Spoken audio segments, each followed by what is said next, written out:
Morning बच्चों, मैं अरविंद कुमार पाल आप लोगों का Saint Xavier senior secondary school की ऑनलाइन पाठशाला में स्वागत करता हूं।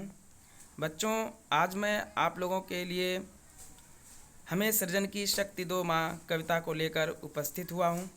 बच्चों, यह कविता कवि डॉक्टर मान सिंह वर्मा के द्वारा लिखी हुई है। तो यह कविता प्रारंभ करने से पहले हम लोग डॉक्टर मान सिंह वर्मा के बारे में जान लेते हैं और आप लोगों को बता दें, जिन लोगों ने अभी तक हमारे चैनल को सब्सक्राइब नहीं किया है वह सबसे पहले हमारे चैनल को सब्सक्राइब कर लें और बेल आइकॉन को अवश्य दबा लें ताकि आपको नए वीडियो समय से प्राप्त होते रहें। तो बच्चों, मान सिंह वर्मा के बारे में जान लेते हैं। फिलहाल इनके बारे में ज़्यादा कुछ नहीं वर्णित है, लेकिन फिर भी थोड़ा मैं आप लोगों को बता देता हूँ परिचय के रूप में। मान सिंह वर्मा ने नई कविता के अंतर्गत आधुनिक कवियों में एक नई छाप छोड़ी। अत्यधिक प्रयास करने के बाद वह आधुनिक कवियों में अग्रणी हुए और हिंदी साहित्य में अभूतपूर्व योगदान दिया। कविता लिखने का यह उनका पहला प्रयास था जिसमें वे सफल हुए और सर्वप्रथम उन्होंने अपनी कविता के माध्यम से विद्या की देवी माँ सरस्वती की वंदना की। इन्होंने हिंदी का इतिहास नामक ग्रंथ का सफल विमोचन किया और वह हिंदी साहित्य के क्षेत्र में सफल भी हुए।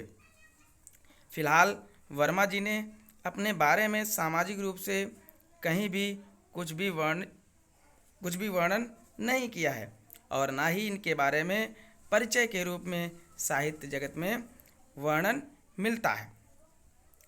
तो बच्चों, आपके पाठ में दी गई कविता में कवि ने माँ सरस्वती से सृजन की शक्ति पाने की प्रार्थना की है। वह अपने नए अनुभवों, नई सोच, भाषा में कम से कम शब्दों में व्यक्त करने की शक्ति चाहता है। बच्चों, आइए कविता पढ़ते हैं और पाठ पर चर्चा करते हैं।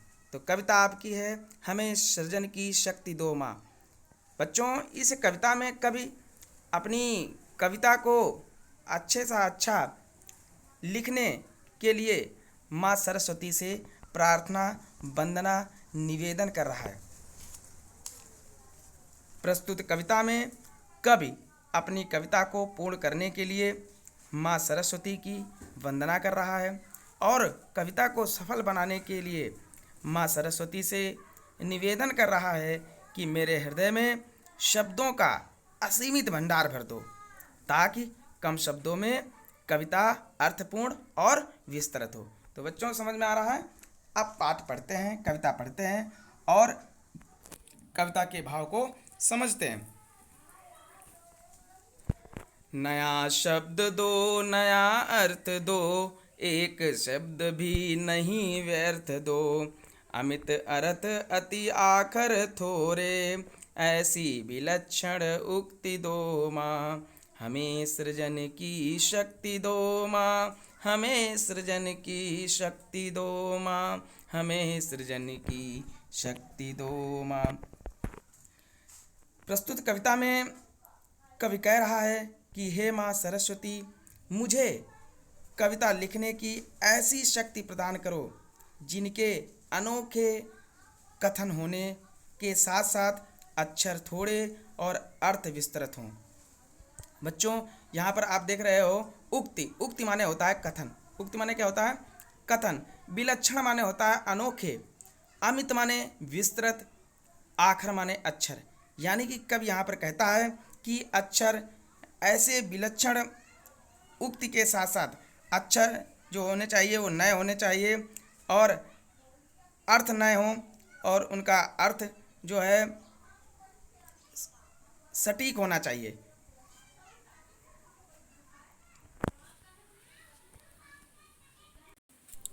कविता में नए शब्द और अर्थ प्रदान करो, उनमें बेकार के शब्दों का समावेश नहीं होना चाहिए। लिखा है एक शब्द भी नहीं व्यर्थ हो, यानी कवि कहता है कि जो बेकार के शब्द हैं, निरर्थक शब्द हैं, उनका समावेश नहीं होना चाहिए।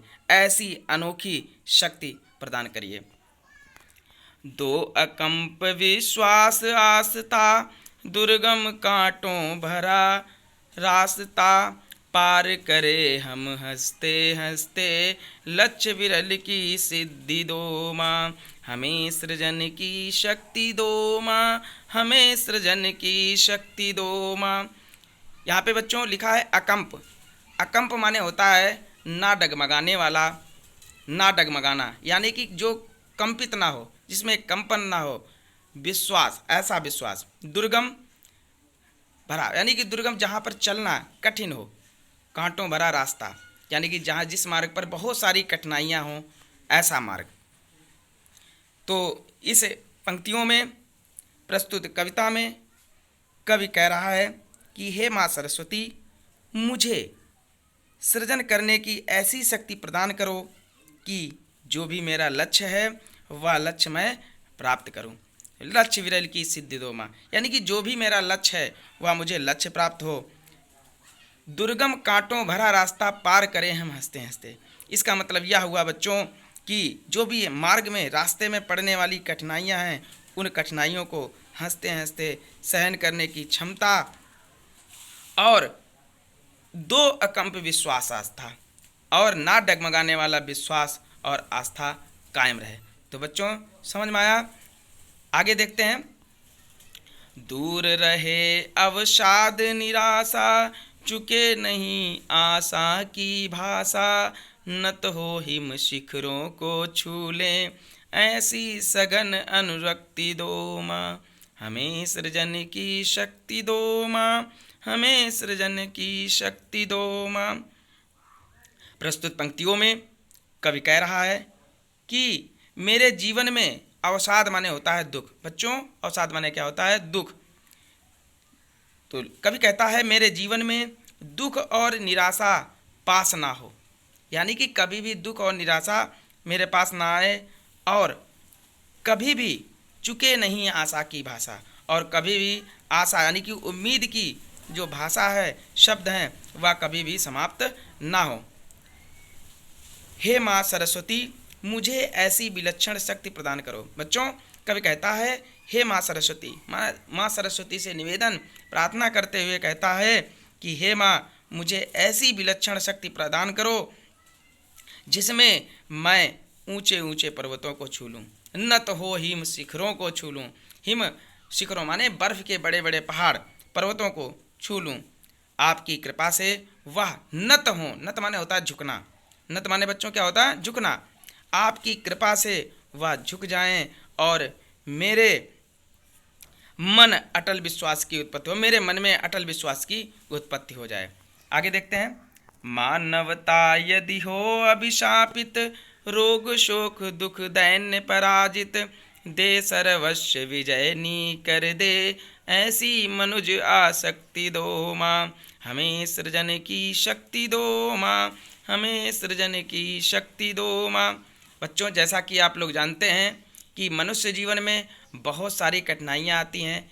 जीवन कठिनाइयों से संघर्षपूर्ण होता है, संघर्षमय होता है। इसलिए कवि अपनी अंतिम पंक्तियों के माध्यम से माँ सरस्वती से निवेदन कर रहा है। वह कह रहा है, कवि कहता है कि मानवता, जो मनुष्य का जीवन है, मानवता का मतलब मनुष्य का जीवन, रोग शोक दुख, दैन्य माने होता है दीनता, गरीबी से अभिशापित है, यानी कि उसका जीवन जो है इन सभी समस्याओं से भरा पड़ा हुआ है। तो कवि कहता है कि जिसमें मुझे सभी प्रकार से विजयी बनाए, दे सर्वस्व विजयनी कर दे, यानी कि सभी प्रकार से आप मुझे विजय प्रदान कराएं, मैं विजय हूँ। हे माँ, मुझे ऐसी शक्ति प्रदान करो जिसमें मेरे जीवन में इस प्रकार की कठिनाइयों का समावेश ना हो। तो बच्चों आशा करता हूँ ये पाठ आपको समझ में आया होगा। इसको कई बार आप सुनिएगा, पॉज करके देख लीजिएगा, रीडिंग करिएगा, और जहाँ पर दिक्कत हो, समस्या हो, आप कमेंट बॉक्स से भी पूछ सकते हैं। अब इसके बाद हम लोग मीनिंग देख लेते हैं। इस पाठ से संबंधित जो भी शब्दार्थ हैं उनको आप यहाँ से पढ़ सकते हैं। जैसे यहाँ पे लिखा है, मैंने आपको बताया भी कि किस शब्द का क्या अर्थ होता है। जैसे यहाँ पे दिया है व्यर्थ। व्यर्थ माने होता है बेकार। सृजन माने रचने की, निर्माण करने की। अवसाद माने होता है दुख। अमित माने होता है विस्तृत। अकंप माने बिना कांपे, ना डगमगाना। सघन माने घना। अति माने अत्यधिक। दुर्गम माने कठिन। शापित माने श्रापित। उक्ति माने होता है कथन। लक्ष्य माने मंजिल। आसक्ति माने आकर्षण। अब इसके आधार पर बच्चों यहाँ पर पाठ के कुछ मौखिक प्रश्न दिए हुए हैं, इन पर चर्चा करेंगे और आप लोग इन प्रश्नों का जवाब अच्छे से देंगे। पहला प्रश्न है, कवि व्यर्थ में क्या ना देने के लिए कह रहा है। कवि माँ सरस्वती से प्रार्थना करते समय व्यर्थ में क्या ना देने के लिए प्रार्थना कर रहा है। बताइए बच्चों, सोचिए और समझ कर जवाब दीजिए। 30 सेकंड में जवाब दीजिए। कवि व्यर्थ में क्या ना देने के लिए कह रहा है, सोचिए। हाँ गरिमा बताइए। हाँ, शब्द, जो व्यर्थ के शब्द हैं, तो कवि व्यर्थ के शब्द ना देने के लिए कह रहा है, यानी कि जो निरर्थक शब्द हैं, बेकार के शब्द हैं, उनको ना देने के लिए कह रहा है। फिर अगला है, हमें हंसते हंसते क्या पार करना चाहिए। हमें हंसते हंसते क्या पार करना चाहिए। बिल्कुल सही, दुर्गम भरा कांटों, यानी कि जो दुर्गम भरा रास्ता है, मार्ग है, कांटों से भरा मार्ग है, यानी कि इस जीवन में जो आने वाली कठिनाइयाँ हैं उनको पार करना चाहिए। हमें हंसते हंसते कांटों भरा रास्ता पार करना चाहिए, ये इसका आंसर हो जाएगा। अगला है, कवि किससे दूर रहने की प्रार्थना कर रहा है। बच्चों ध्यान से सुनिए, कवि किससे दूर रहने की प्रार्थना कर रहा है। तो कवि दुख और निराशा से दूर रहने की प्रार्थना कर रहा है। बिल्कुल सही है, कवि दुख और निराशा से दूर रहने की प्रार्थना कर रहा है। अच्युत बेटा आप बताओगे, यहाँ अभिशापित किसे कहा गया है। ध्यान से समझिए, यहाँ अभिशापित किसे कहा गया है। बिल्कुल सही, मनुष्य जाति के लिए, मानवता को अभिशापित कहा गया है। किसको कहा गया है, मानवता को, मनुष्य के जीवन को अभिशापित कहा गया है। फिर लास्ट प्रश्न का जवाब आप लोग दीजिएगा, विजयी होने के लिए क्या होना चाहिए, क्या होने चाहिए, विजयी होने के लिए क्या होने चाहिए। इस प्रश्न का उत्तर आपको कमेंट बॉक्स में लिखकर हमें बताना है। बाकी 4 प्रश्नों के जवाब मैंने आपको बताए और आप लोगों से पूछे। इस अंतिम प्रश्न का जवाब आपको कमेंट बॉक्स में लिखकर बताना है कि व्यक्ति या लेखक विजयी होने के लिए क्या होना चाहिए। तो इस प्रश्न के जवाब का उत्तर का इंतज़ार मुझे रहेगा। तब तक के लिए ओके बाय, टेक केयर।